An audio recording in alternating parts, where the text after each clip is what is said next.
that in a moment. Okay.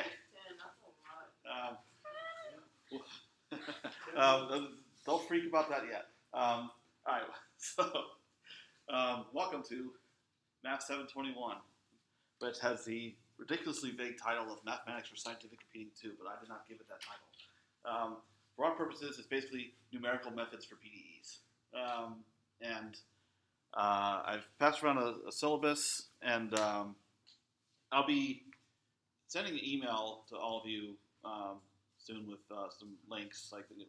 You probably know where my course website is because you just change the course number and you're there. But I'll send that link anyway. And also, I'm basing this course on an open course that's offered at MIT. So I'm hijacking their materials and messing with them a little bit. So I'll send a link to that too.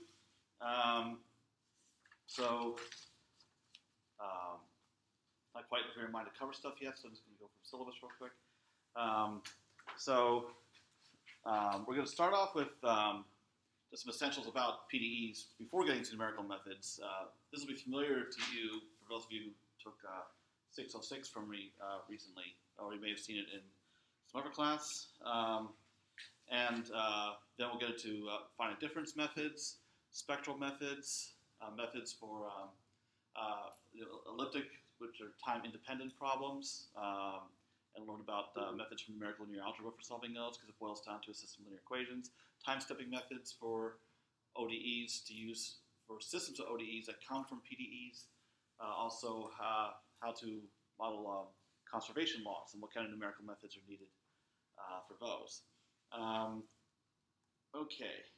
actually there's going to be a fair amount of numerical linear algebra in here. And actually all of you have taken that from me at one time or another. Now, I want to call your attention to one item on the syllabus that some were already freaking out about. Now, look closer. It says, coursework will consist of 10 homework exercises and a comprehensive final exam. Not 10 homework assignments, 10 exercises, 10 problems. Covers the whole session. But we only have 4 weeks. So there's not a lot of time. So 3 of the problems are already put out on what I just handed out to you. And you can see all the problems on the MIT site that I'll send a link for later. I may mess with them a little bit or maybe remove some parts. That's why I'm still typing them up. Or sometimes I have to correct a mistake or something. So like one of the problems on the MIT site had a bad link. So I had to deal with that.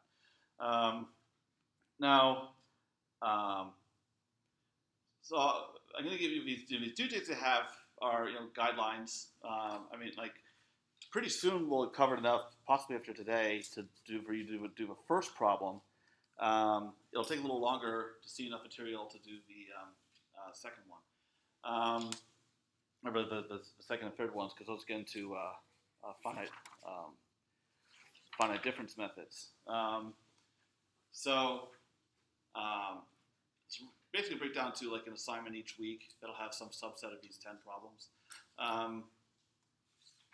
And you all know that I'm pretty loose about deadlines, but please try not to dump everything on me at the end of the semester like some of you did last time.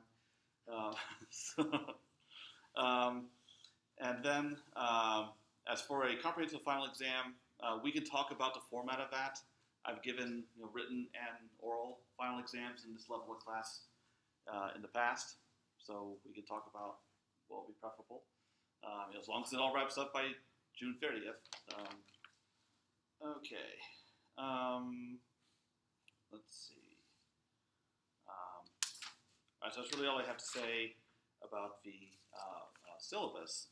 On the website, in my usual spot on the resources page, I have a PDF with my lecture notes that are based on the notes from the MIT site.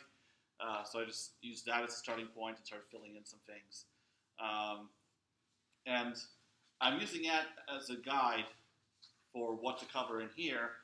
So I will, at certain junctures, elaborate on some things that are not actually written up in the notes yet. I may go back and add that later. But to help with that, because I want to make the notes as complete a record as possible, I need someone who A, can be here every day, which I know doesn't apply to everybody, and B, takes really good notes.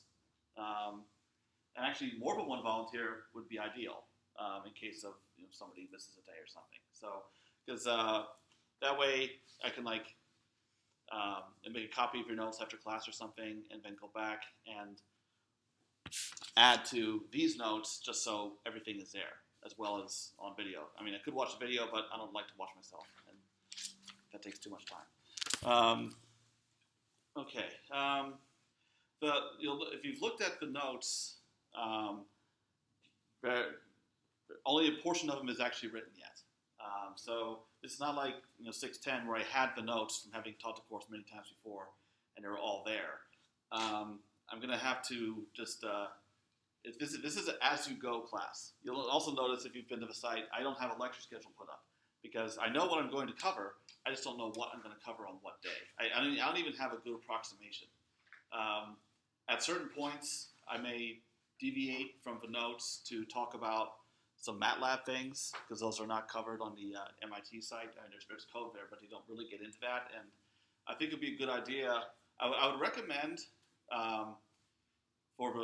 that you have your laptop with you so that we can try things out in class. And we don't need to get into that today.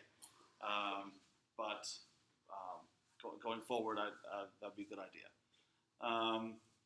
And so we can just try stuff in MATLAB. Maybe talk about the homework problems, so I can help you while we're all here, that sort of thing. So, because I probably don't have enough lecture material to fill, 2 hours a day, 5 days a week for 4 weeks, and that just sounds exhausting.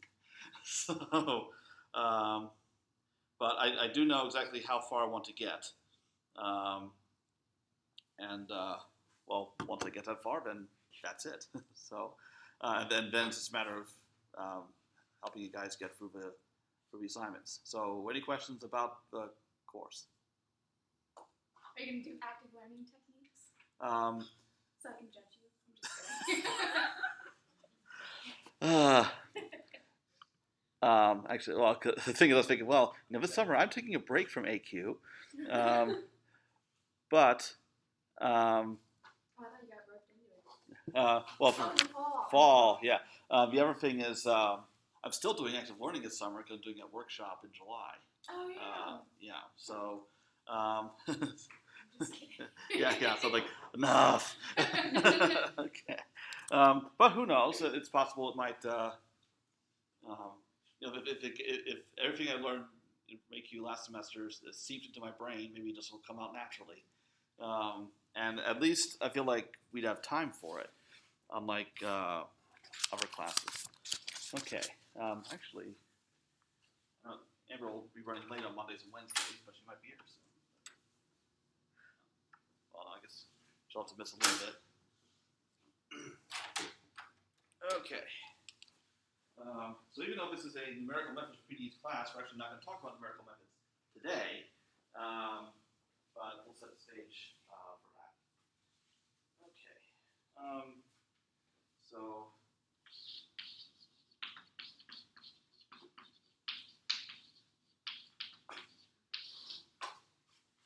We'll just see how far in the notes I feel like it.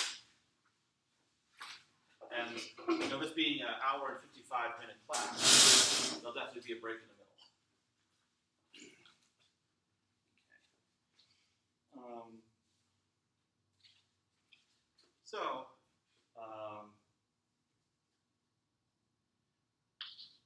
The first notation that I want to introduce for derivatives. So if I let u be a function. Okay, just realized the recording cut out, so I have to quickly summarize what's up here. So at least nothing really has been missed just by hitting pause. But all right, u is a function of n variables written this way, and independent variables, either as separate scalar variables or as a vector. Du refers to the gradient.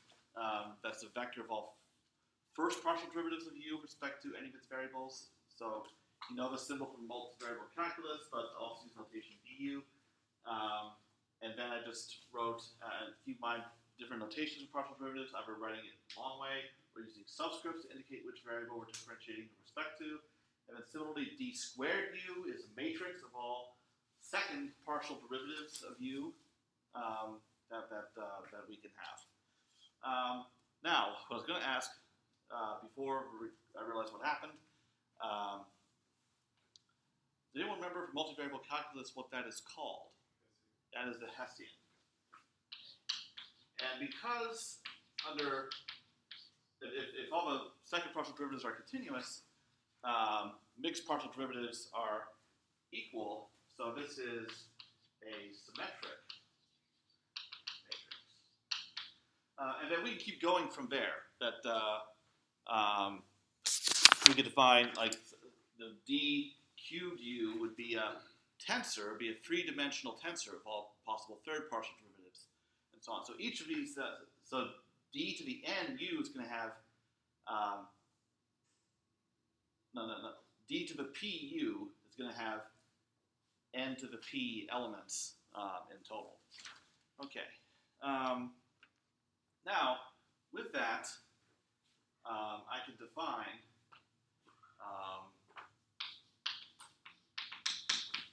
following. If I have some function f that is a function of derivatives of u up to order k, and you've missed practically nothing. So.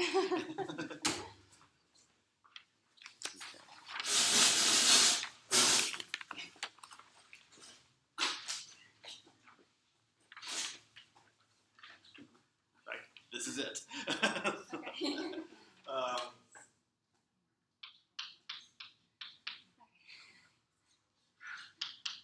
So derivatives starting order k and lower,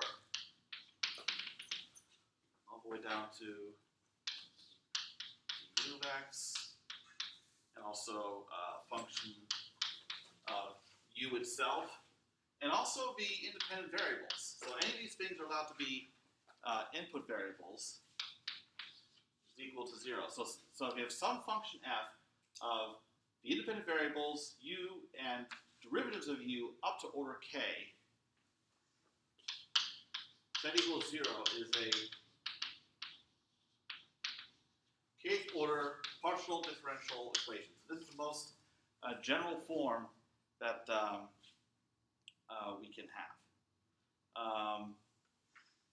So u is the unknown.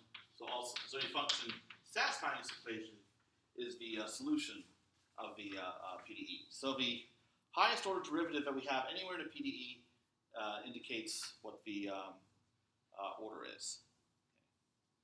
Okay. Now,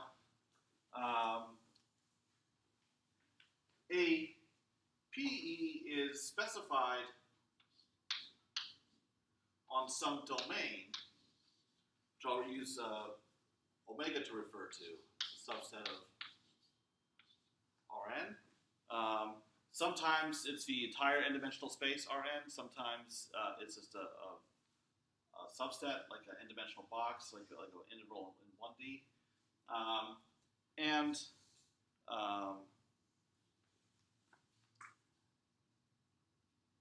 Let's see. And I should mention that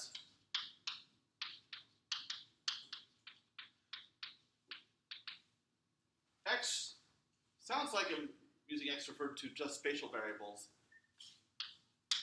but one of these variables can be referring to time, t. So in this case, I would actually use the letter t to refer to that, so it'll be obvious which variables were space and which variables were time. But just for specifying its general form, even though I'm using x, it's not necessarily space. That's whatever variables you need for your problem. Now, in addition to a PDE, it's going to have specified boundary conditions that are imposed on the boundary of omega. So this symbol that is also used for partial derivatives, when put in front of a domain, is used to indicate its boundary. But if we're talking about, if one of our variables, our n variables, it refers to time, and we have a condition on that kind of boundary,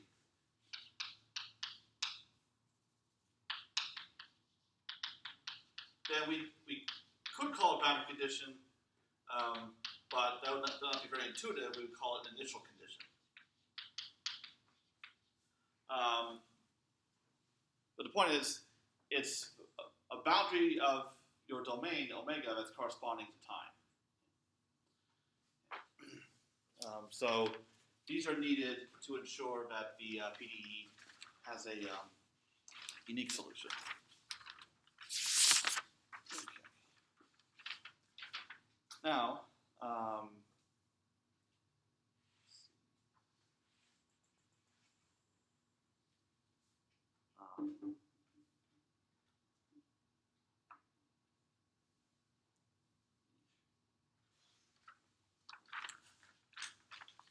now the function f, in this case, is a function of many input variables. So r to the n to the k, Cartesian product, r to the n to the k minus 1, and so on, all the way down to Rn for the first derivative, and then R for the solution, and then Rn again for the, actually this last one would be omega, your domain. So it maps that large domain into the real numbers. Okay, we could have PDEs that are complex, but I'm not going to bother with that here. Okay. Well, actually, what would a PDE be that well-known PDE that involves complex numbers? There's one from physics, actually. That's sorry, I didn't mean to put you on the spot. Schrodinger equation. Oh. Yeah. Oh. Yeah. Or the time-dependent Schrodinger equation. Anyway. Yeah. Okay. So, okay. Now.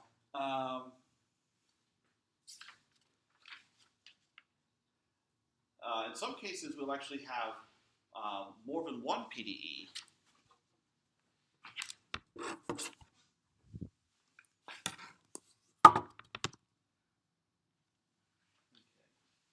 So, if f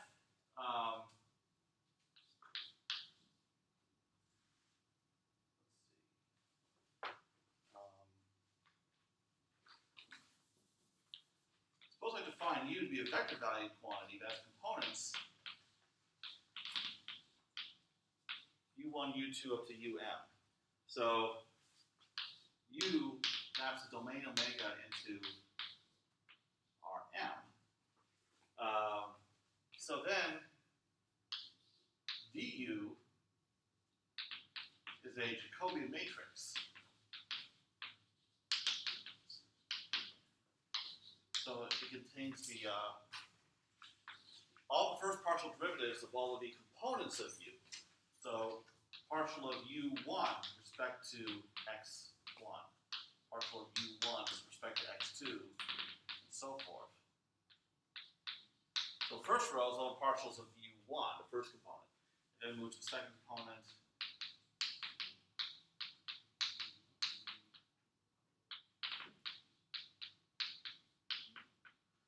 And so on. In other words, each row is a gradient of one of the component functions of U. And then higher order derivatives can be defined in a similar way. So then if I have a function f that maps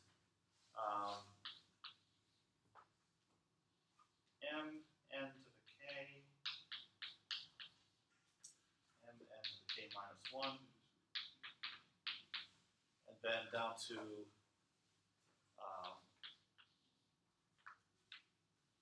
so in fact this is a m by m matrix. So not necessarily a square matrix. R m n R m omega into Rm. So a function like that, that's it's been an equation that's exactly like one over there, except I have a vector symbol.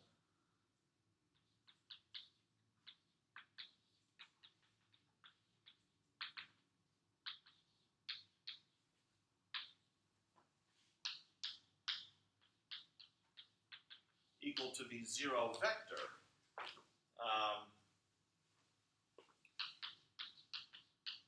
Is a system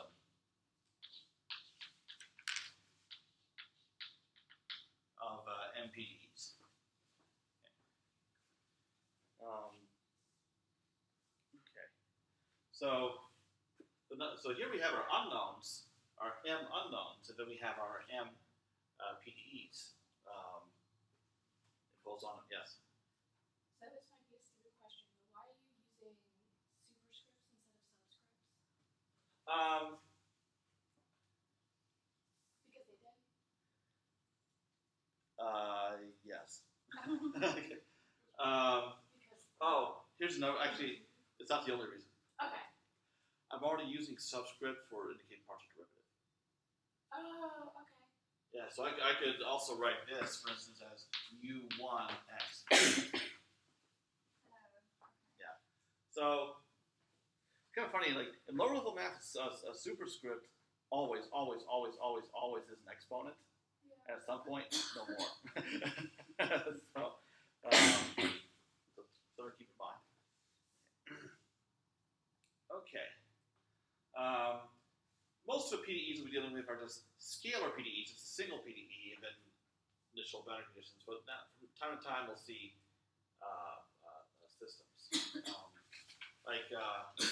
For instance, a Navier-Stokes equation, for example, of a system of PDEs. Okay.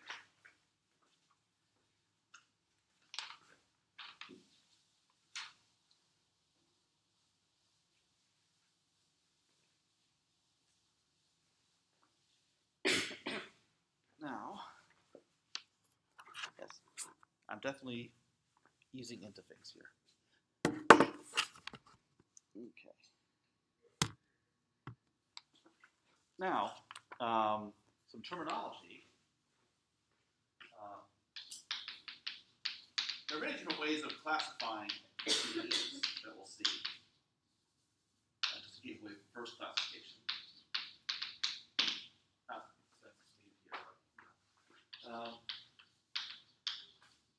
So a linear PDE, and most PDEs that we'll deal with in this class are linear.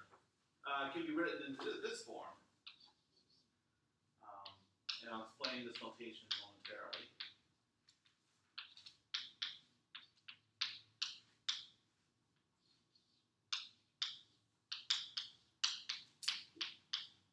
If a PDE can be written in this form, so if I moved everything over to one side and said equals 0, that would be my function big F. Would be so really I have a particular kind of big F described linear PDE where the derivatives that you have are just multiplied by coefficients, which are only allowed to be functions of x. They cannot depend on u or the derivatives of u. In many cases, they'll just be constants, but depending on x is allowed, in which case it's the variable coefficient problem, which some of you know that I'm very interested in. Now, this notation is kind of weird because, once again, that's what we do at this level. We take all the notation that you're used to, and we just toss it out and replace it with something else. Because this is not absolute value.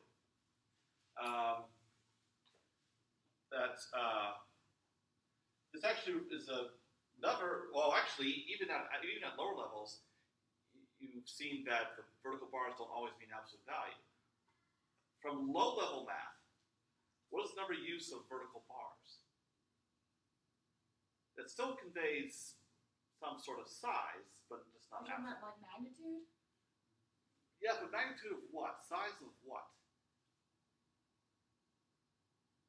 Whatever is in Geometry teaches the distance from between minus K to K. points, but That's pretty similar to absolute value, though. But if you get away from just plain old numbers, but still something low level, think discrete math. Discrete. Okay, give us a hint. So it still refers to size of something. So I think pretty much it's always used for that purpose, but just different notions of it.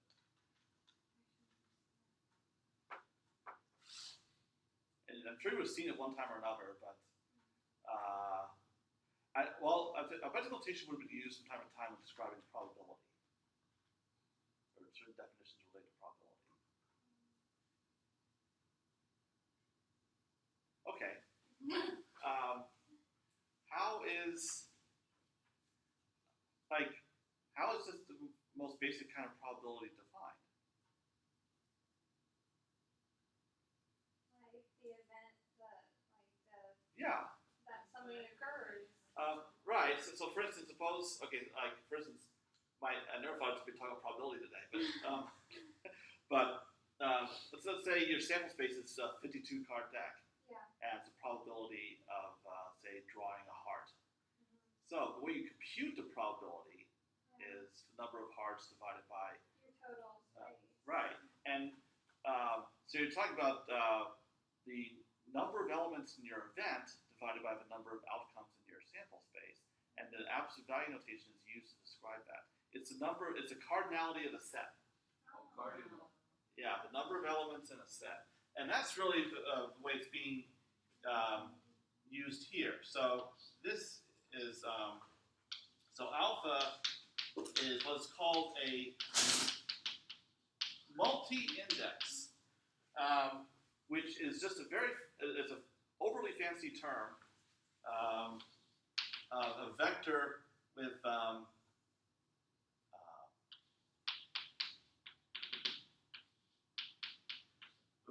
so in this case k elements.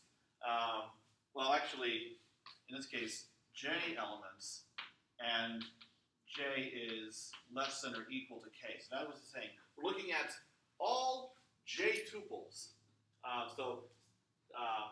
Numbers by themselves, or pairs, or triples, all the way up to having k elements. And each of these alphas, you can think of them as indices between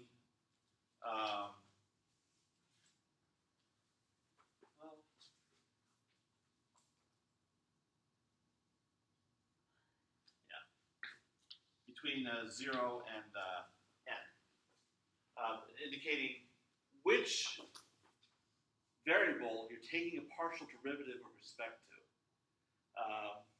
So, for example, d11 of u consists of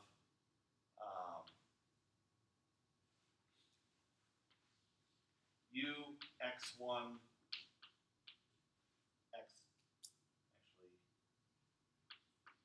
x1, x1.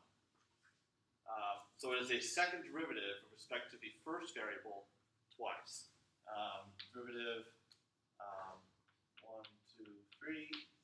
U is a third partial derivative with respect to x1, x2, x3. So that's what this notation means involving multi-indices, which allows us to write the PDE in a nice compact form. So, in other words, we're allowing all possible partial derivatives of u up to order k. And then if alpha is just a empty x. So no elements. That means we're not taking any derivatives. It's just plain old u by itself. So what we have here is a linear differential operator.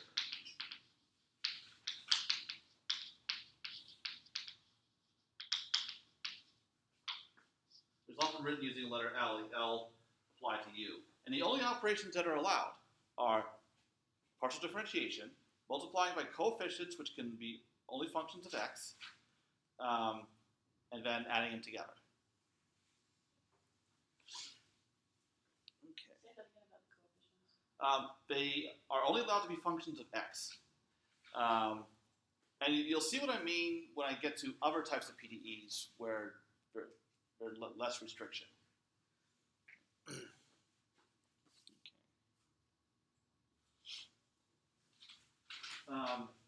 If f is 0, then we say this linear PDE is homogeneous. So you're looking at homogeneous first, and then how can we handle non-homogeneous ones, which is actually similar to how we handle homogeneous ODEs and non-homogeneous ODEs. Okay, so any questions about the notation in this? I realize it's kind of weird.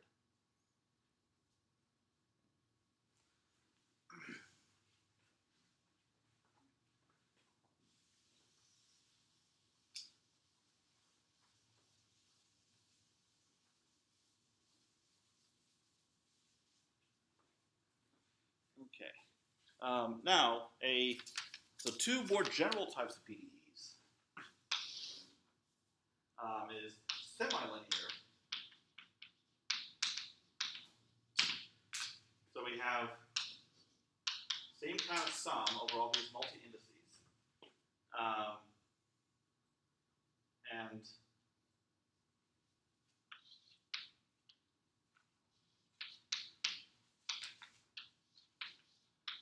so that first part's the same.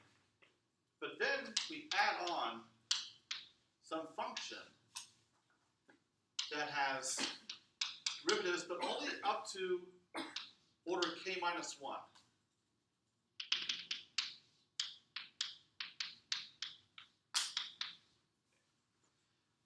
So,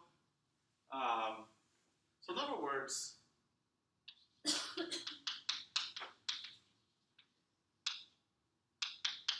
any terms of the highest order derivative, so order k,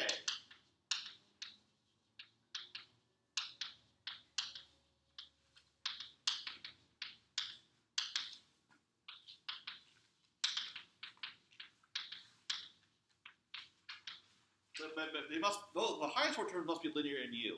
So you think of it as a linear PDE, but with certain lower order terms allowed to be nonlinear. So here, they're allowed to depend on, this function f is allowed to depend on lower order derivatives of U and U itself and x in any way possible.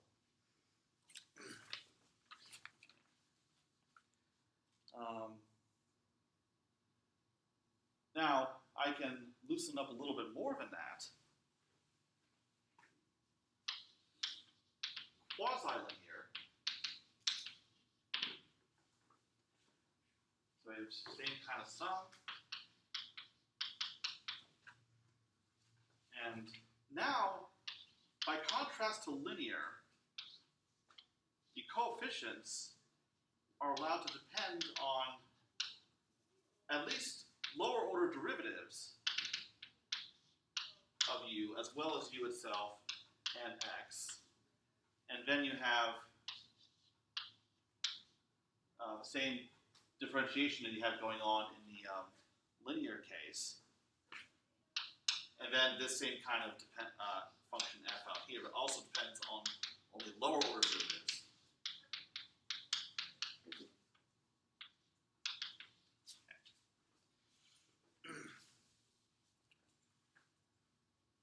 So from a point of view of the highest order derivatives, it's still kind of like a linear equation, but then it becomes less like a linear equation in terms of lower order derivatives. And then finally,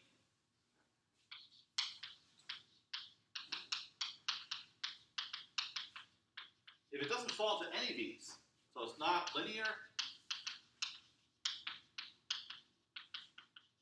semi-linear, or quasi-linear.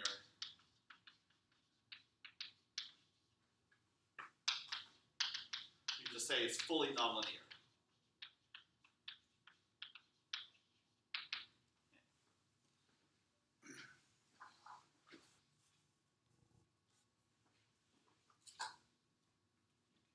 And certainly we'll see some examples of these various types.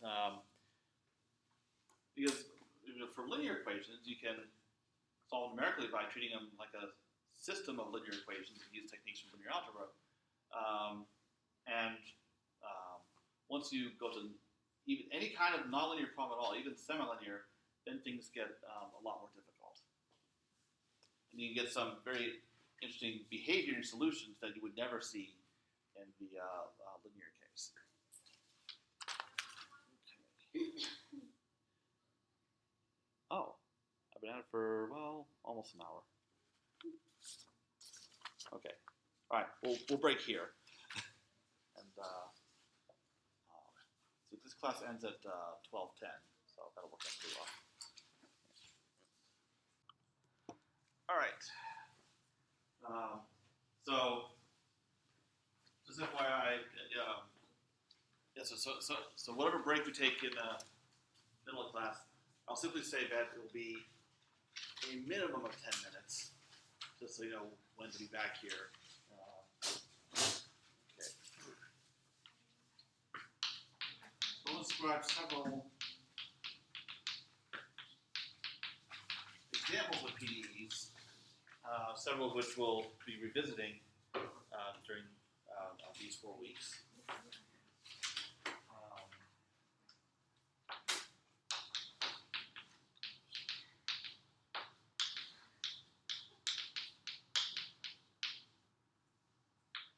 The linear advection, in its simplest form, is just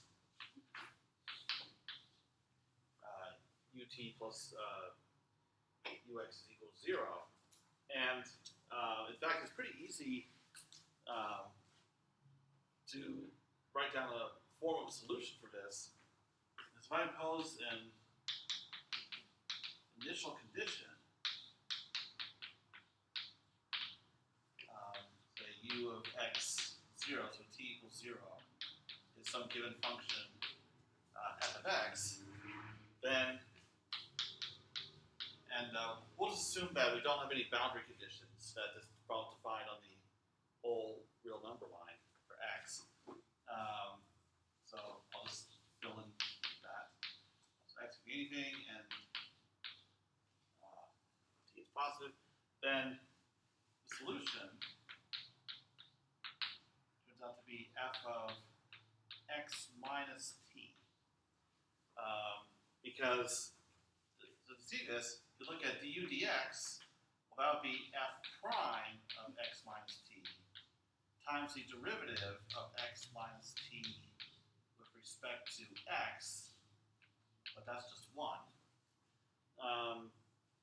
And then ut is same idea, f prime times the derivative of x minus t with respect to t, but that is minus 1. So ut is equal to minus ux, so it satisfies the PDE. Now, how does the solution behave then? So we start with f of x. So given the graph of f of x, what does the graph of that? What does changing x to x minus t do? Oh, it's just shifting that translation to the right. Yeah. T. So this is the shift of f of x to the right by t units. So if you were to visualize the solution over time, you see whatever graph of x has, and it's going to keep moving forever. Whereas if it had been ut minus ux, then it would be moving to the left. So advection or propagation is. So, for an idea of what advection means physically, like for instance, suppose you're on the bank of a river and you drop some substance, like you drop some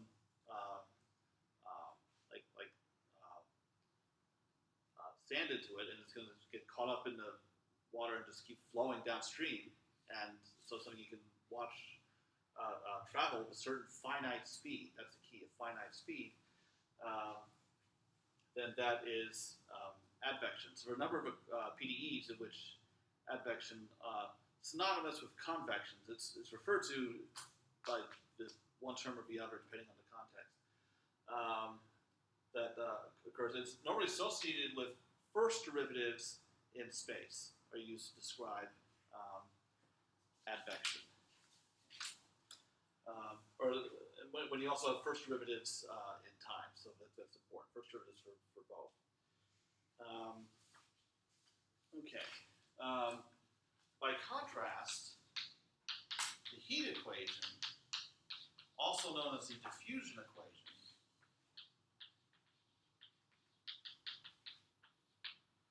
in simplest form, ut is equal to uxx. So we have a second derivative with respect to x here. We'll be talking about the heat equation at length later on. So diffusion, for example, if you have a heat source in an otherwise cool room, then that heat energy is going to diffuse out into the room with virtually infinite speed. It'll take time for the whole room to warm up to the temperature of the heat source.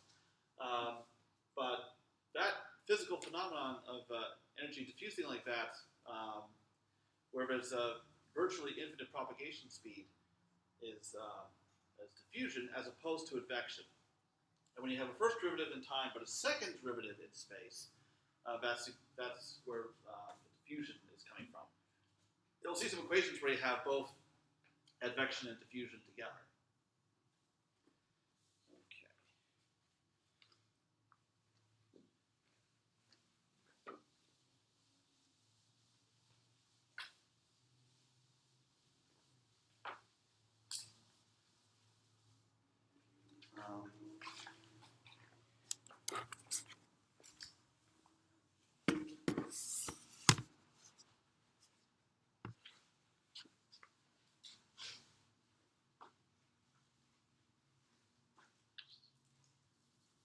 Next we have another equation we'll be talking about quite a bit, Poisson's equation. In one dimension,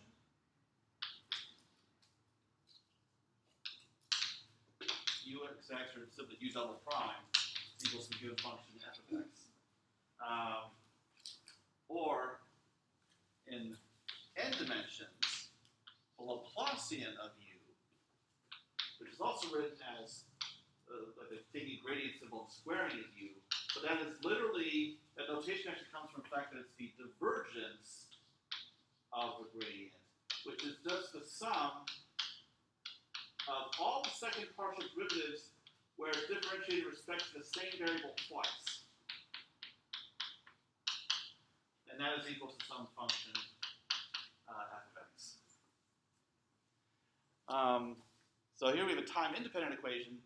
This will also be paired with some boundary conditions to determine a solution uniquely.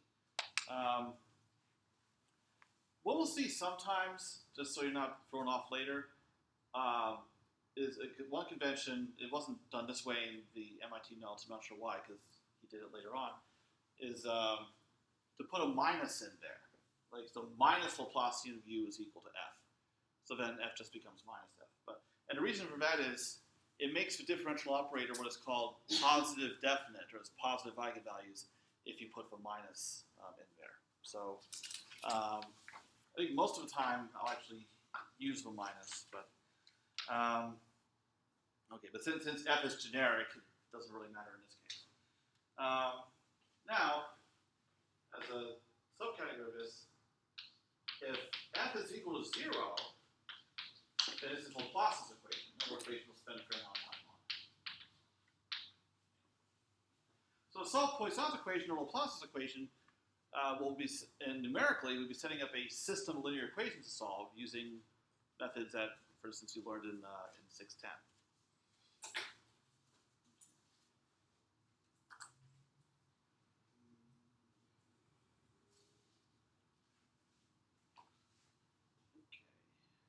Now,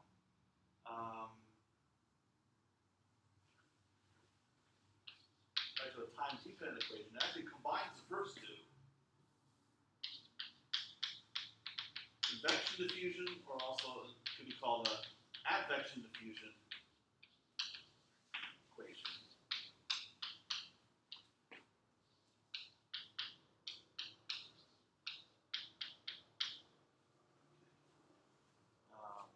So here we have an advection term, where the C indicates the speed of propagation. So the larger C is, the faster propagation you'll see in whatever direction. But then we have this D term, the duxx, that's our diffusion term. So if you use a combination of the first two PDEs that I showed you.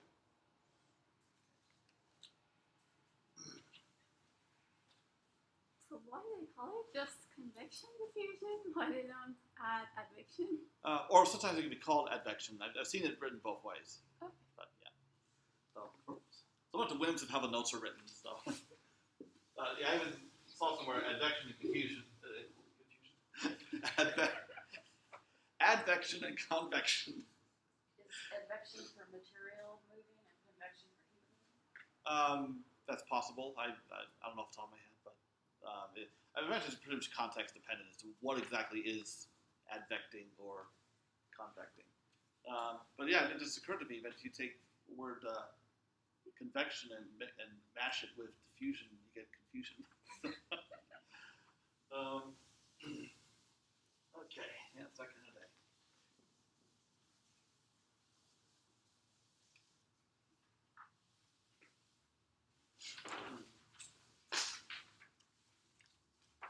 Yeah, but it normally seems like advection is like if you're modeling for instance, the concentration or density of the substance, whereas with like energy, probably would be more likely to use convection in that case. Okay. Now all of these PDEs so far have been linear, but here's one that is quasi-linear. Berger's equation. Now, we've written this way, where we have a nonlinear function of u, and we take the derivative of that with respect to x. So it's like modifying the linear advection equation, where instead of just taking derivative of u with respect to x, there's some nonlinear function of u with respect to x. Is equal to 0. So this is conservation law form, or conservation form. So a PDE like this could be derived, well actually most of these PDEs that we're seeing are derived from some sort of conservation law, conservation of mass, conservation of energy. Conservation laws lend themselves to PDEs being written in this form, but if I go ahead and carry out the differentiation, then I get derivative with respect to x would be u times ux by the chain rule. And here we can most easily see that the equation is quasi-linear. Because whatever coefficient that you have u depends on lower order derivatives of u. In this case, no derivative at all. This is a first order equation. So this equation is also used for advection, just from a different sort of conservation law that leads to this nonlinear behavior. And what can happen, well, we'll see get to equations like this more towards the end of the course, even though this is a partial differential equation, so you need derivatives of solution, the solution can actually develop discontinuities, which is a very troublesome phenomenon to deal with both analytically and numerically. Equations like this one can be used, for instance, to model traffic flow, where a solution U refers to, for instance, the density of cars at any particular point on a highway at a particular time. So for instance, if you have a whole bunch of cars get onto 59 at once, like for instance at 5 o'clock, then you would see those cars generally move along the highway at the same time. It would be pretty clear before they got on and pretty clear afterwards. So that would be advection as opposed to diffusion. A lot of interesting aspects of the behavior of advection equations, especially nonlinear advection equations that can develop discontinuities, can be seen out in real life, especially in a traffic place like Hattiesburg. Okay, not like cities out in California, but still, it's much easier to observe out there. So if you want to really annoy somebody on a road trip who's not a mathematician, for instance, you're stopped at a red light, you're several cars back, and then the light turns green, and you have to wait such a long time before you can get going. Because intuitively you might think, well, everybody's able to go, right? Why do I have to wait? It's because this is an advective phenomenon that you have a finite speed of propagation. So that's why it takes time for you to get going. So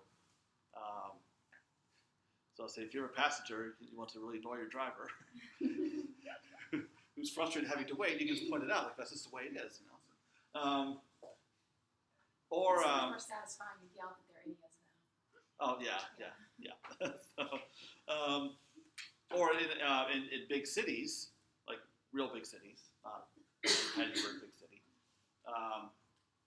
where, like say for instance, say if you're on I-10 down in New Orleans, and traffic is moving along pretty well, but then it slows to a crawl for no particular reason. There's no accident, there's no construction, no easily identifiable reason for a delay. There just is, and then it picks up again. And you're like, why did that happen? That's an example of what's called a shock, when the solution, in this case the density of cars, develops a discontinuity. So it takes a little time for it to be worked out, so then traffic can get moving again. So if that happens, you can say, oh, that's a shock. And whoever you're with will be like, okay, let's kick this person out of the car. Okay.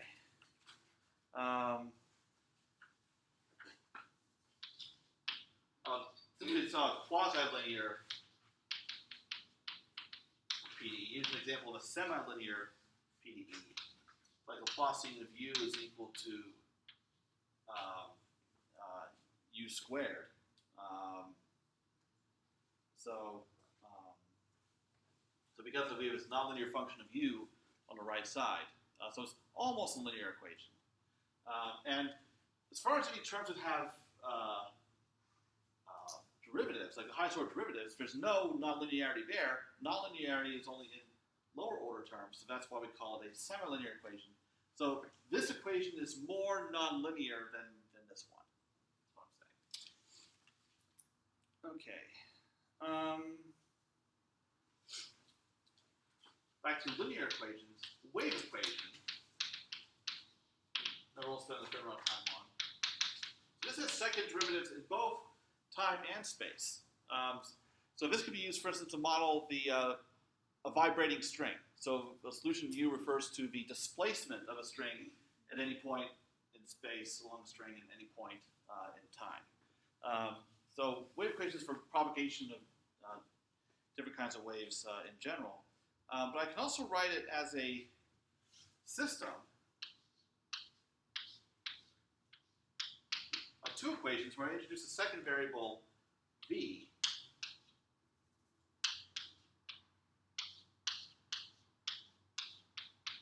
So if I were to carry out this matrix multiplication, look at this one equation at a time, I have ut is equal to vx, and then vt is is equal to ux. So then, if I took a derivative of this first equation with respect to t, I have utt is equal to vtx. But that's the same as vt with respect to x. But then vt is ux. So I recover the previous form of the wave equation.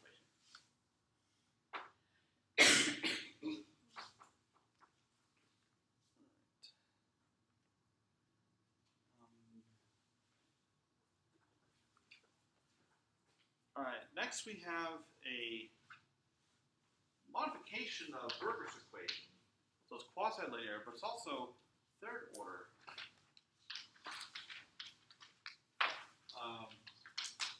I'm not going to bother pronouncing this. Oh, no.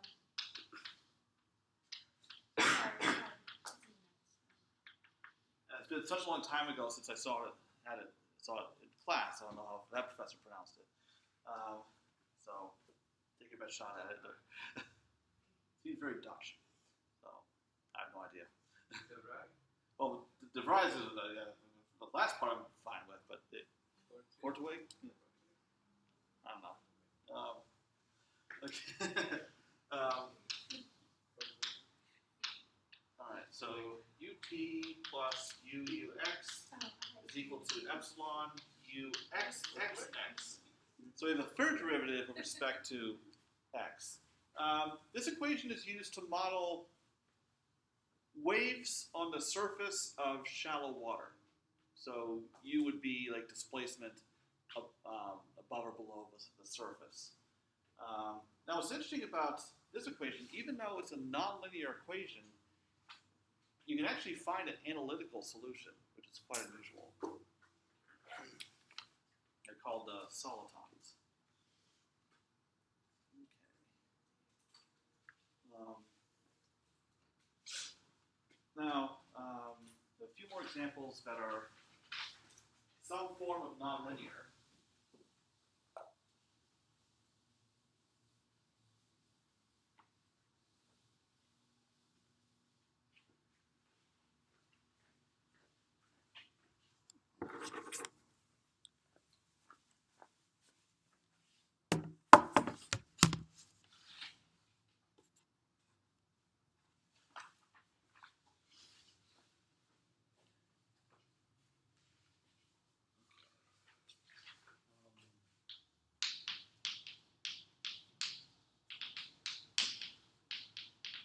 Incompressible linear Stokes.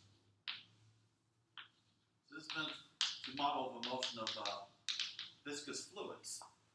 In the incompressible case, or slow-moving fluids. Okay, so here it's written as a system, PDEs. So U, as a vector quantity, refers to the fluid velocity.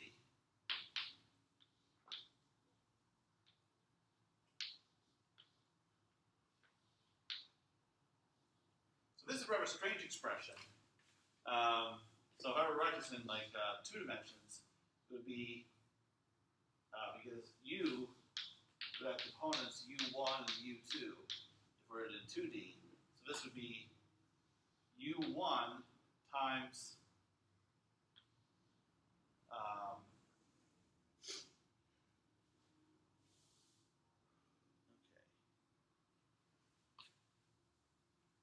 partial with respect to x plus U2 partial with respect to y applied to U, and this is a vector valued equation. So this would be the vector U1, U1x plus U2, U1y, the first component, and then U1, U2x plus U2, U2y, the 2 components of this expression, equal to minus the gradient of P, where P refers to pressure, plus nu Laplacian of U, where the coefficient nu refers to fluid viscosity. And then what makes it incompressible is the divergence of U must be 0. So this makes it what's called a differential algebraic equation by opposing this condition. So there's also compressible Navier-Stokes that does not have this condition in it that Brianna's suffering with for her research. So, okay.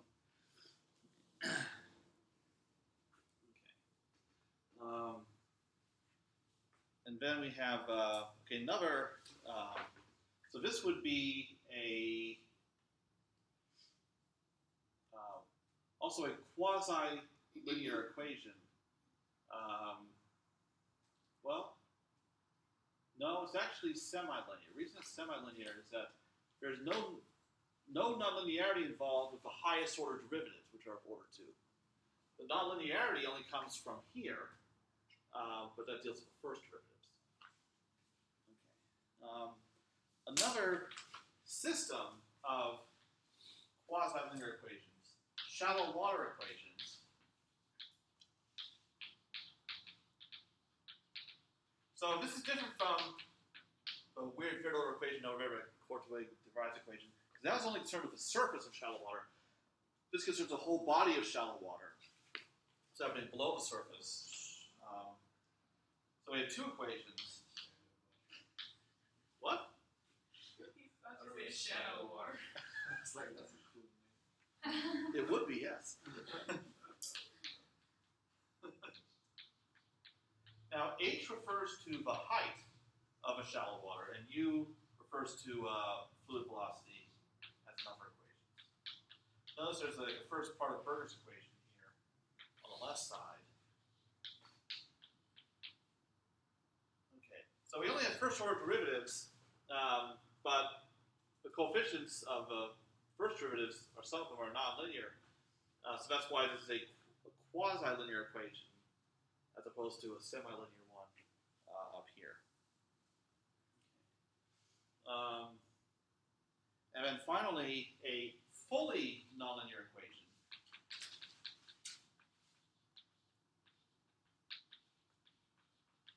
The O'Connell equation is the magnitude of a gradient is equal to, well, in the notes written as just 1, but it's often written as like some function, or reciprocal some function on the right side. So here we have square root of du dx squared plus du dy squared. So this is fully nonlinear. It doesn't fit into a form of semi-linear or quasi-linear. So the solution, U refers to shortest travel time from the boundary of whatever domain you're solving the O'Connell equation on.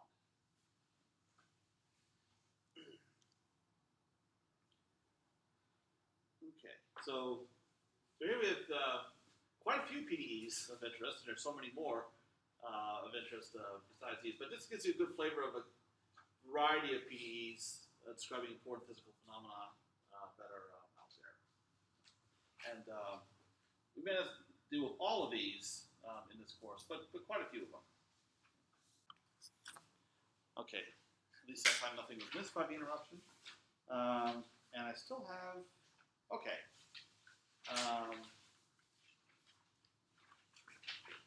little more time.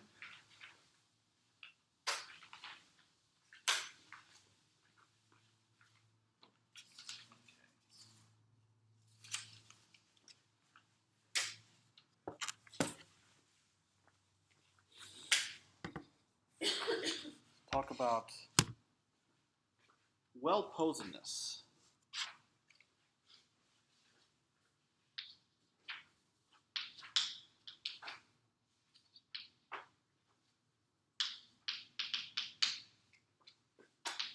So if you have a PDE combined with whatever initial or boundary conditions,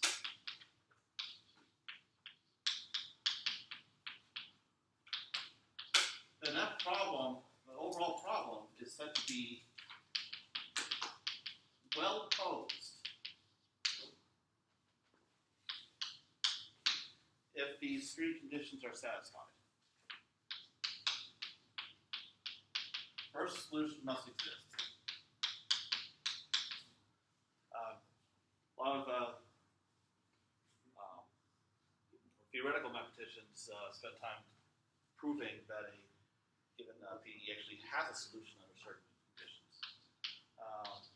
And then the solution is unique. And then the solution depends continuously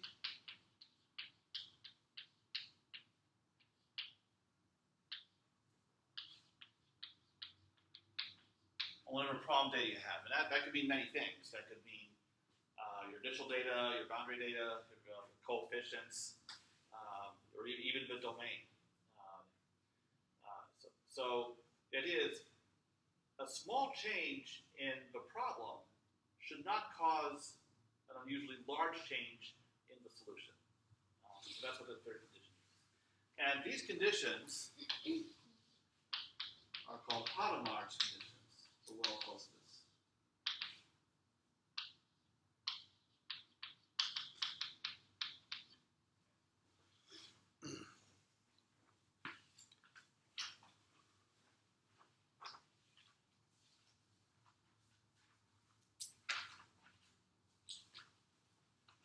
Now,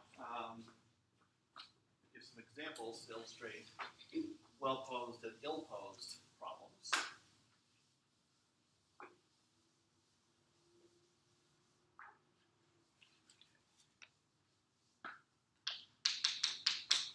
So suppose we have uxx plus u 0. And this will be defined like, well, we need plus boundary conditions.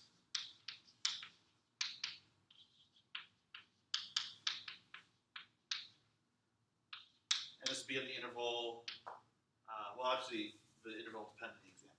But we're proposing this PDE on a finite interval and boundary conditions at the endpoints of that interval.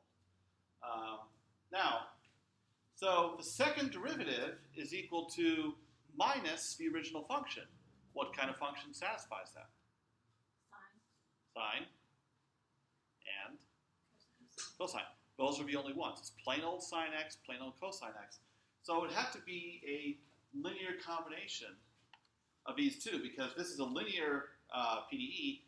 So any linear combination of those would solve a PDE, but then whether you actually have a well-posed problem depends on the boundary conditions that you impose. So first set of boundary conditions, let u of 0 is 0, and pi over 2 is equal to 1. So among sine or cosine or a combination thereof, which would satisfy that? Yeah, especially those of you who've taught trig recently. So. Yeah, so sine x, and that is a unique solution. So this problem is well posed. Now, what if I change it a little bit? The other way, u0 is 0, which would suggest that it should be a sine, but I have u of pi is equal to 1.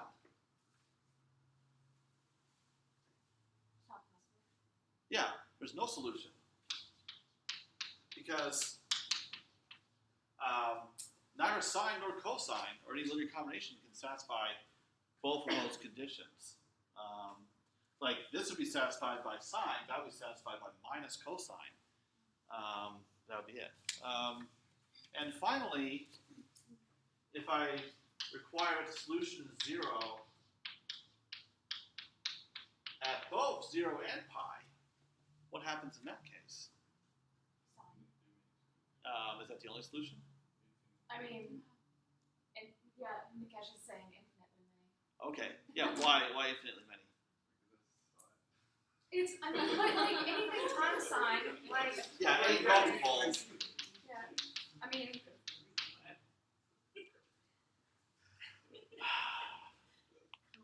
Well, at least you're looking. I was honest. Okay, yes, that too. Okay. So here is a case where boundary conditions can cause a problem to become ill-posed that might otherwise be well-posed. Okay. All right, I think, let's see. Page 5.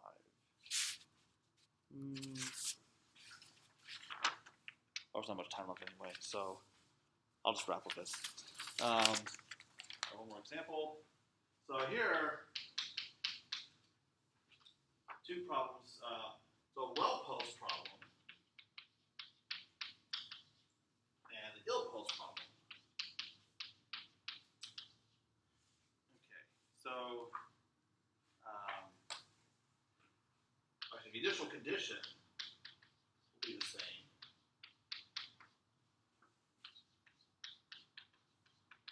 So there's some given initial data, and then we have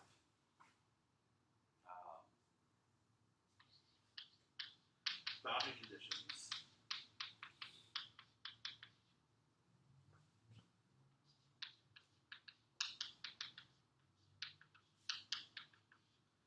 But then the PDEs are a little different. So for a well-posed problem, it's the heat equation. UT is equal to UXX. But ill-posed is UT is equal to minus UXX. Now, for these particular initial and boundary conditions, it's actually possible to write down a formula for the solution to both using separation of variables. Now, so existence is fine, uniqueness is fine. The reason why this problem is ill-posed, whereas the other one is well-posed, is in the first problem, well-posed one, you get exponential decay of all the terms of your solution. Whereas a minus sign here causes exponential growth. So this is the backwards heat equation. In other words, it's simulating diffusion of heat backwards in time. So whereas you have diffusion happening going forward in time, now that mechanism is reversing. So what will happen is, if your initial data, for instance, changes even a little bit, then eventually the change in solution would be as large as you want because of exponential growth. Whereas over here, you change the initial data a little bit, later on, that'll really make negligible difference in the behavior of the solution in time. So,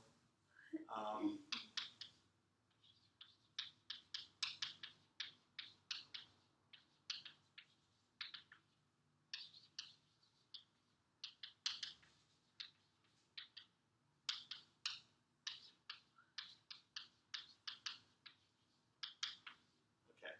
So, ill-posed problems, especially ones that fail to be well-posed because of the solution not depending continuously on the data, that's a huge problem numerically. Because when you're solving a problem numerically, you're always going to have some error.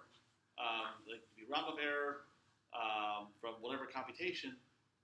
So if the PDE you're trying to solve is already one that can exhibit the behavior where a slight change in problem causes a large change in solution, that means that you compute the solution numerically, you cannot trust that that's a solution to any reasonable degree of accuracy.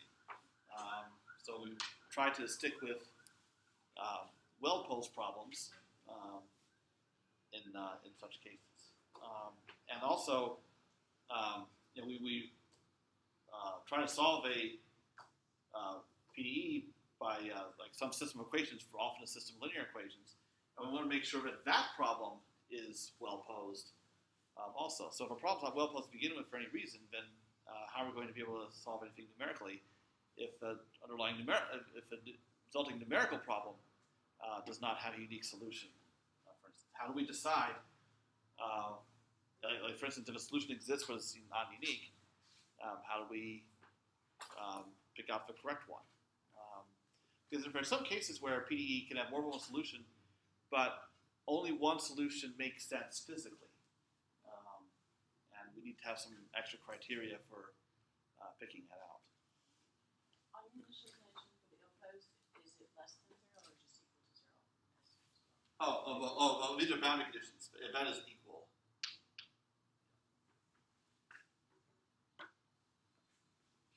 Yeah. I have a question. Just for those cases that we have two solutions, but one of them is acceptable physically. Yeah. So if the person wanna prove using those three, so how you work with that section? Do you consider Well, that here or no? I guess depends on what criteria you can describe for identifying the real solution. Because normally these are specified as you have a PDE, then you have certain initial boundary conditions, and